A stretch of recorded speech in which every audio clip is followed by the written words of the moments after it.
Hello friends, welcome in my channel rise with Anamika. कैसे आप सभी लोग? आए बहुत अच्छे होंगे। हम लोग लाइव चैप्टर स्टार्ट किए थे। लाइव चैप्टर में पार्ट 1 हो गया था, पार्ट 2 हो गया था। आज हम लोग पार्ट 3 करेंगे। पार्ट 3 में जो करना है वही फ्रैक्शन ऑफ लाइट, और दूसरा जो बचा हुआ है टोटल इंटरनल रिफ्लेक्शन। तो ये हमारे जो दो टॉपिक बचे हुए हैं ये हमारा पार्ट 3 में कवर हो जाएगा। अगर आपने इससे पहले पार्ट नहीं देखे हैं तो उन पार्ट को जरूर देखिए, क्योंकि तभी आप आगे कंटिन्यू चीज़ों को समझ पाएंगे। तो चलिए अपने टॉपिक को स्टार्ट करते हैं। तो पहला हमारा है रिफ्रैक्शन। आखिर रिफ्रैक्शन होता क्या है, मतलब अपरिवर्तन। तो जैसे कि रिफ्लेक्शन आपने पढ़ा अभी तक कि मतलब कोई भी जो लाइट की जो रेज है, मतलब जो लाइट की रेज होती हैं, जब वो कोई प्लेन सरफेस पर पड़ती हैं तो वो वहाँ से मतलब टकरा के फिर वो जो वापस चली जाती हैं, मतलब वहाँ से टकरा के रिफ्लेक्ट हो जाती हैं, तो उन्हीं को हम लोग रिफ्लेक्शन कहते हैं। ऐसे ही रिफ्रैक्शन होता है। रिफ्रैक्शन क्या होता है? The bending of a ray of light when it enter from one medium to other is called a refraction of light। मतलब कि जब कोई जो है, जब कोई जो लाइट, जो प्रकाश की किरणें हैं, जब किसी मतलब मीडियम पे पड़ती हैं तो वो क्या करता है, एक मीडियम से मतलब जब एक मीडियम से आकर फिर दूसरे मीडियम में वो जाकर बेंड हो जाती है, मतलब मुड़ जाती हैं, तो उन्हीं को क्या कहते हैं हम लोग? रिफ्रैक्शन ऑफ लाइट कहते हैं, या फिर आप ये कह सकते हैं आप परिवर्तन कहते हैं। जो ये कह रहा है कि द बेंडिंग ऑफ अ रे, मतलब कि जो भी bending of a ray of light है, कि मतलब जो भी वो प्रकाश है, जो प्रकाश की किरणें हैं, तो वो जब एक मीडियम से दूसरे मीडियम में जाती तो वहां पे क्या हो जाती है, वो बेंड हो जाती है, मतलब मुड़ जाती है।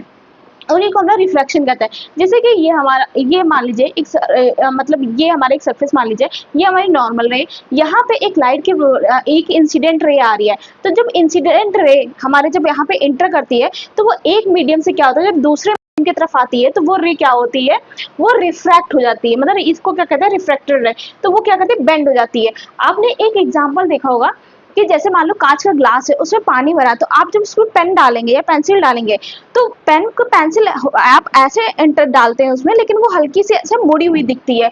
तो वही क्या होता है, हमारा रिफ्रैक्शन, उसी को रिफ्रैक्शन कहते हैं। जैसे कि ये हमारा ग्लास है और यहाँ पे पानी, ये आपका जो है पेन है, आपने यहाँ डाला और जब आप देखेंगे तो पेन हमको कहीं यहाँ पे दिखाई देता है, तो इसी को क्या कहते हैं, रिफ्रैक्शन कहते हैं। तो आई होप ये रिफ्रैक्शन आपको समझ में आ गया होगा। फिर आता है लॉ ऑफ रिफ्रैक्शन, मतलब इसके क्या नियम है। तो एक जो होता है स्नेल लॉ, जो क्या होता है, n equal to sine i upon sine r. Snell law ये कहता है कि the ratio of sine of angle of incident ray to the sine of angle of refracted ray is always constant light of refraction. ये क्या होता है, ये कहता है कि ये जो है स्नेल लॉ है, ये हमेशा क्या होता है, इन दोनों का रेशियो होता है, जो लाइट ऑफ रिफ्रैक्टेड होता है वो उसके हमेशा जो है कांस्टेंट होता है। दूसरा ये क्या बताता है कि इंसिडेंट रे और refracted ray and normal ray all lie on the same plane, कि जो भी इंसिडेंट रे होती है और जो रिफ्रैक्टेड रे होती है और जो नॉर्मल रे होती है वो क्या करती है, हमेशा जो है सेम प्लेन पे लाई करती है। तो आई होप ये आपको चीजें समझ में आ गई होंगी कि रिफ्लेक्शन आखिर क्या होता है।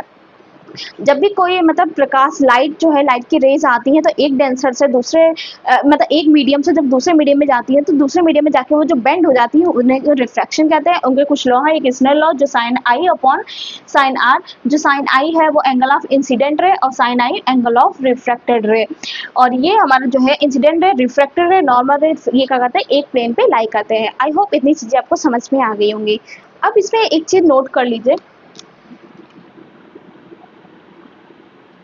अब इसमें नोट करने वाली ये चीज है कि अगर जैसे कोई रे आ रही है, अगर कोई रे आ रही है तो वो बेंड होके, अगर वो नॉर्मल रे की तरफ बेंड हो रही है तो इसकी स्पीड ऑफ लाइट क्या होगी, द लाइट रे बेंडिंग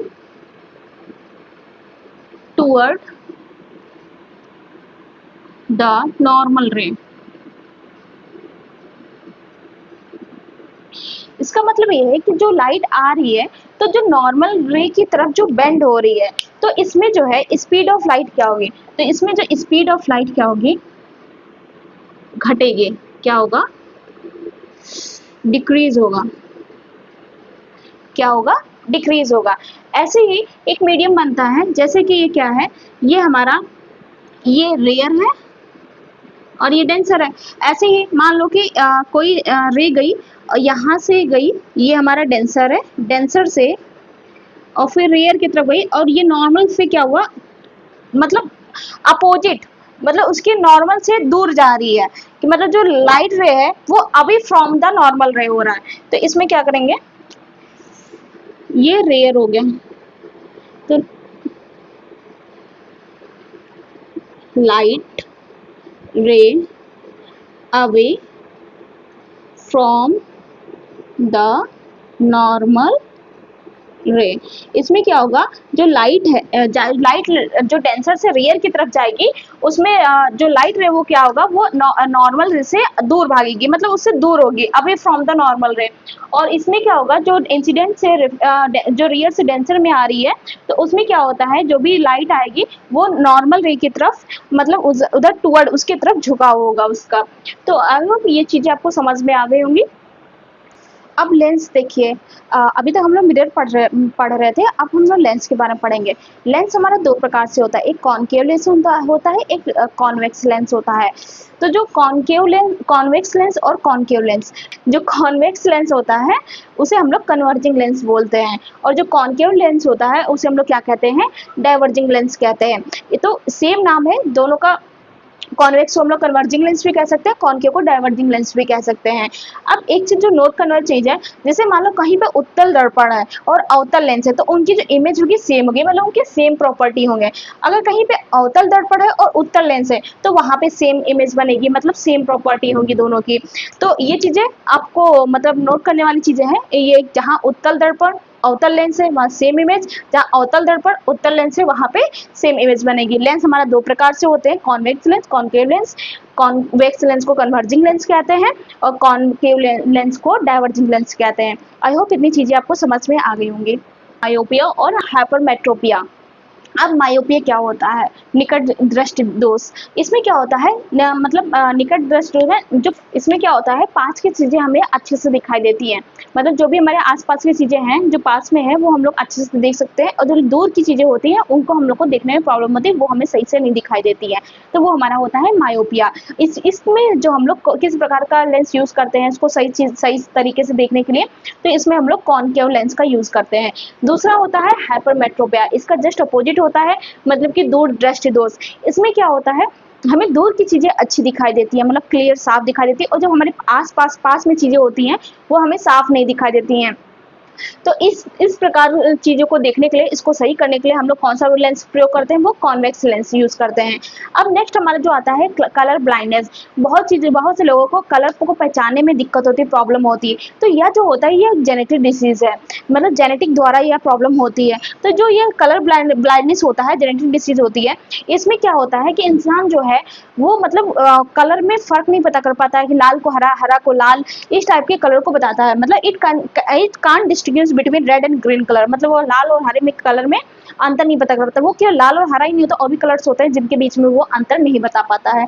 एक नोट वाली करने वाली चीज है, जो लेंस की क्षमता होती है वो डायोप्टर में हम लोग नापते हैं। किसमें ना मापते हैं, डायोप्टर में मापते हैं।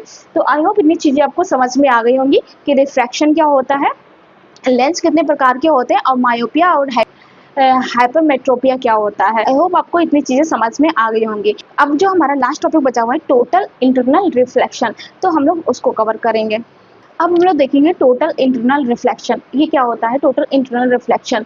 चलिए देखते हैं। When light ray move from dense medium to rare medium, जब लाइट जो है डेंस मीडियम से रेयर मीडियम में मूव करती है, तो क्या होता है, the angle of incident should be greater the critical angle. तो जो एंगल ऑफ इंसिडेंट बनता है वो क्रिटिकल एंगल से क्या होता है, बड़ा होता है।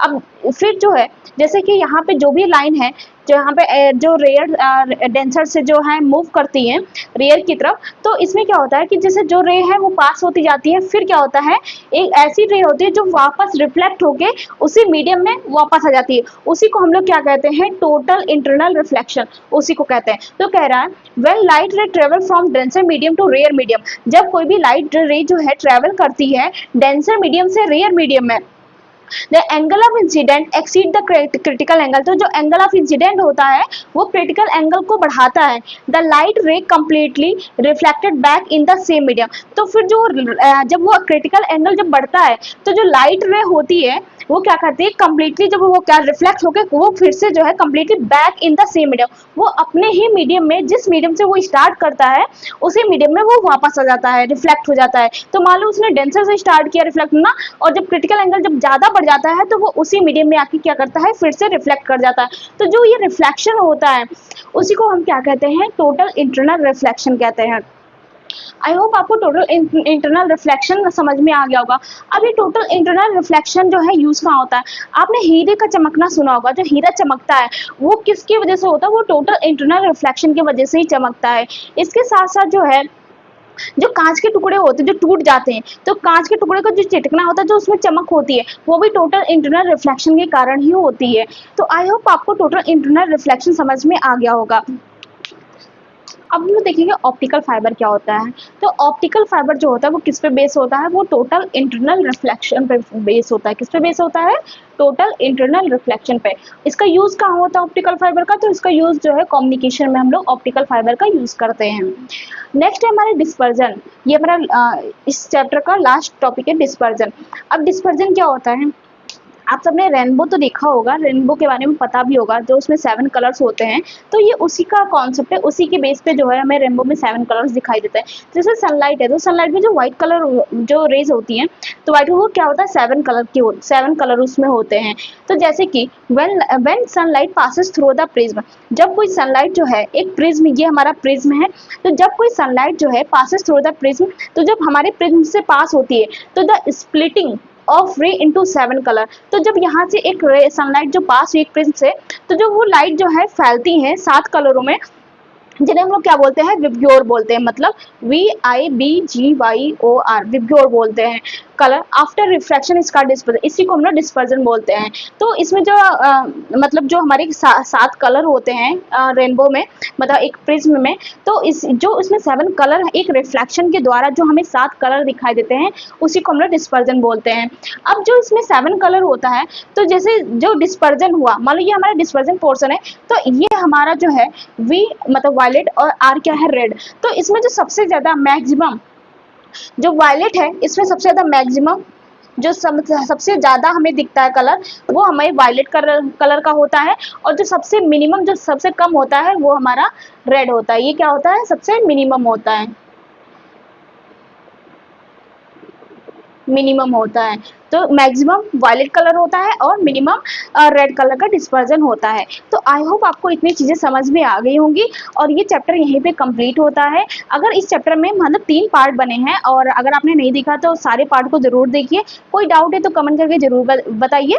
वीडियो अच्छी लगी हो तो लाइक करिए, चैनल को मेरे सब्सक्राइब करिए, ज़्यादा से ज़्यादा शेयर करिए। Thank you.